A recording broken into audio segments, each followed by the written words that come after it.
We're here in Ed Stanfield's field today, learning a whole lot about what Ed has done with Monty's products.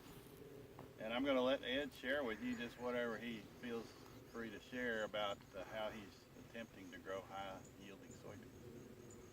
Well, I've been using Monty's products for over 6 years now.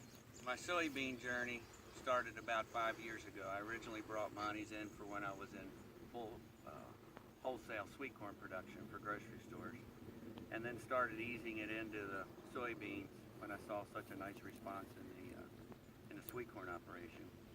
Gradually just started the first year with one application of B, and then following year worked into R, and then as the years have gone on, I've started adding in the other products that you offer.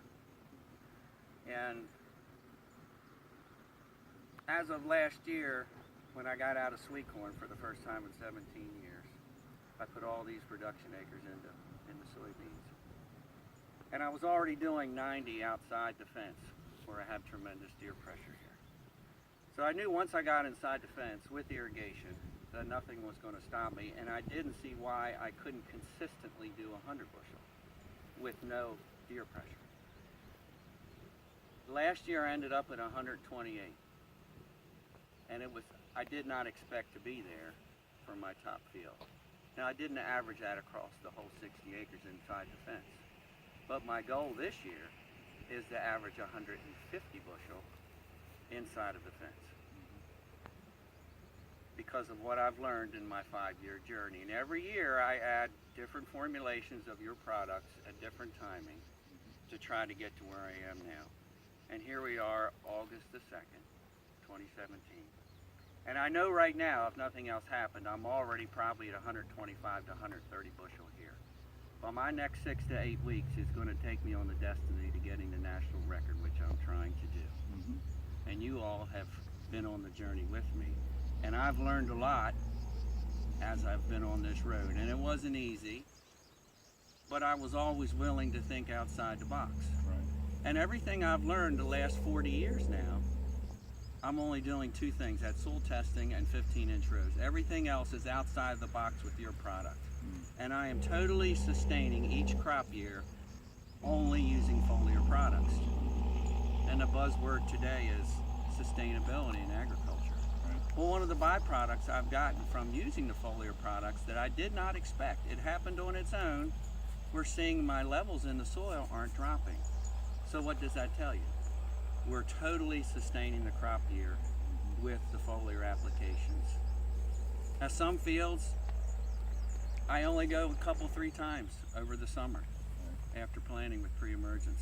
Other fields I'm going more. And I'm also custom blending your product differently for every field because every field is different. Within the same field, I've got 4 and 5 different types of soil and they all respond differently. But the biggest thing I think from my journey of sweet corn has taught me is to go look at crop. You can't do it from the truck, you can't do it from the tractor. You gotta go at least 2-3 times a week. And in some fields like this one where I'm really custom micromanaging it, I'm in here every day.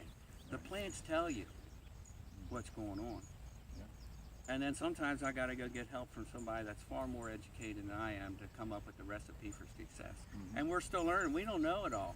We're just starting to scratch the surface here. But your foliar products have gotten me here at a much lower cost than going with traditional granular fertilizer.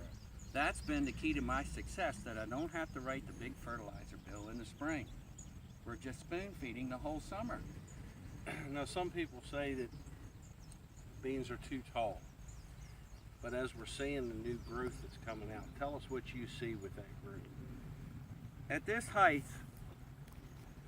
and the first year that I got, which was 4 years ago when I hit 90 bushel for the first time, they were up to my chin.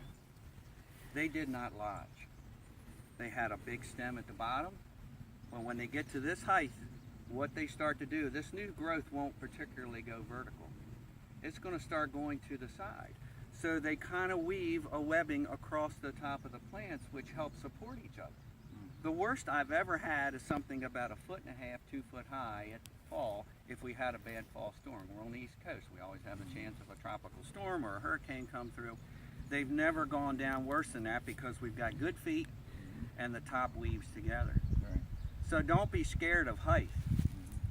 Height is your field goal to try to get, because it's from now to my next 6-8 weeks that's going to push me over the limit.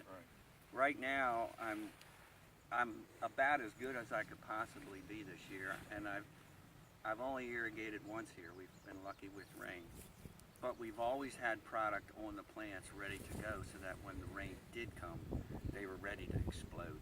And there's some weeks I get 6 inches of growth. Oh, yeah. As soon as that water hits them. And I cannot reproduce with supplemental irrigation the effect of natural rainfall. Natural rainfall overtakes the plants and they just respond immediately.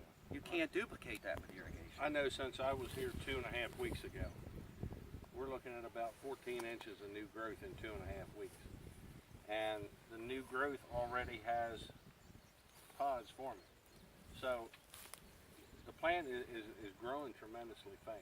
Now days are shortening, but it's also trying to mature. And it's trying to mature. So And I don't want to close that window yet because we got a lot to go yet. So I'm going to keep everything available that I can. Test them, know what we're using, know what we're deficient if there's any, and keep pumping them. You know, the one thing that really strikes me, Ed, is when you mentioned that you have like 5 or 6 soil types throughout the field. But we're seeing almost like a tabletop consistency over the entire field. This is the most consistent crop because I've really done intensive management this year. Last year I did not expect to get to the milestone I did. I didn't have the time to do it. This year, this is all I've done my whole season, and I do everything myself. I have no help. But even outside of the fence, on non-irrigated ground, you will see the same situation. And there's only one thing you can attribute to that. Besides us getting some rainfall, it's the consistency of the application of the product and putting on what they need. And every field, again, is different. I'm custom blending for every field's situation. Spoon feed, absolutely. And we're carrying a crop all the way through with just foliar. And I think that's pretty amazing. From everything I've been taught, it's totally different. Yeah, it is amazing. Well, Ed, thank you. We appreciate it. Glad you came by today. Thank you, Ed. Good to Appreciate see you. You're teaching all of us. We're learning as we go. Yes, we are.